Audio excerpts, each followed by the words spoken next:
Magandang araw sa lahat. Welcome po ulit dito sa ating channel, Ang Biyahe e Komida. Maraming salamat sa lahat ng nag-subscribe. Indeed. Punta tayo sa ating topic. Lawyer ni Rita Daniela, umalma sa depensa ni Archie Alemania.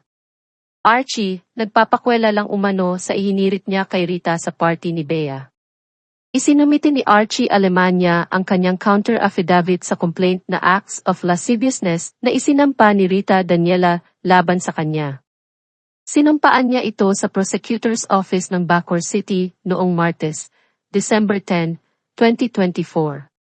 Kasama ni Archie ang kanyang legal counsel. Hindi siya sinamahan ng kanyang asawang si G. Canlas. Wala rin si Rita Daniela, dahil iniiwas daw ng kanyang legal counsel na si Attorney Maggie Abraham Garduque na magtagpo sila ni Archie.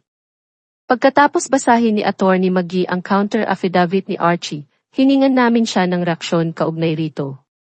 Narito ang kabuuan ng statement na ipinadala ni Attorney Maggie sa PEP Troika, published as is except for expletives.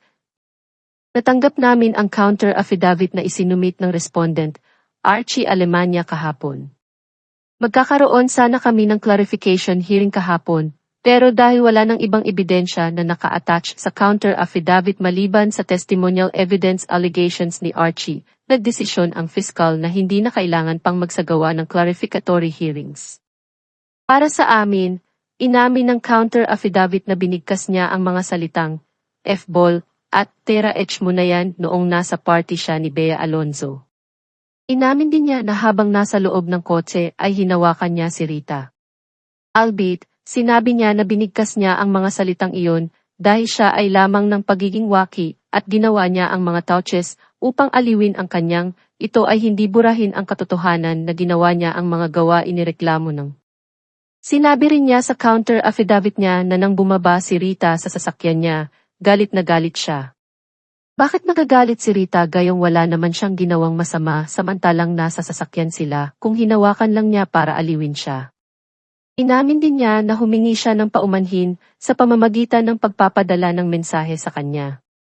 Ang mga ito ay material na pag-amin sa pamamagitan ng respondent Alemania mismo sa kanyang sinumpaang pahayag na nagbibigay ng makatwirang katiyakan ng conviction upang akusahan siya para sa krimen ng mga gawa ng kahalayan.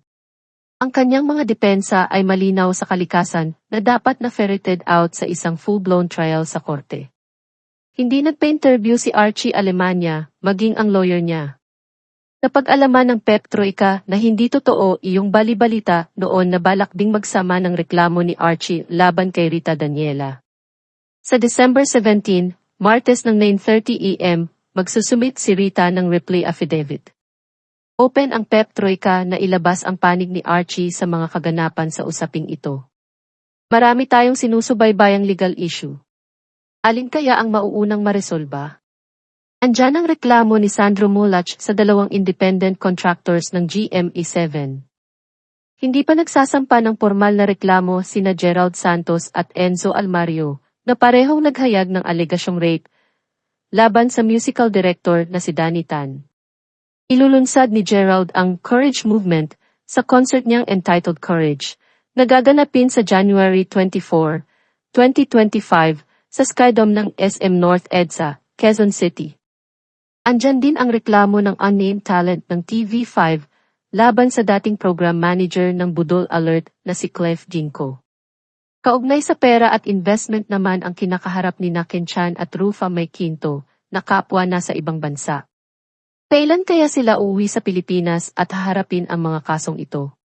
Andyan din ang hiwalay na kasong estafa na kinaharap ni Neri Naig na natabunan ng issue ni Maris Racal, Anthony Jennings at Jamela Jam Villanueva. Aligaga na ang mga taga-movie industry kaugnay sa Golden Edition ng Metro Manila Film Festival, MMFF, 2024.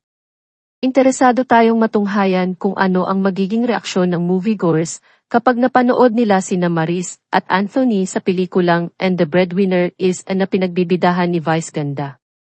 Pinanumpaan kaninang umaga ng aktor na si Archie Alemania sa Bacoor Hall of Justice ang kanyang counter-affidavit sa reklamong acts of lasciviousness na ifinail sa kanya ng aktres na si Rita Daniela. Ang isinumiting counter affidavit ay bahagi ng isinasagawang preliminary investigation ng piskalya sa reklamo. Kasama ni Archie, ang abogado niyang si Attorney Amir Muksan.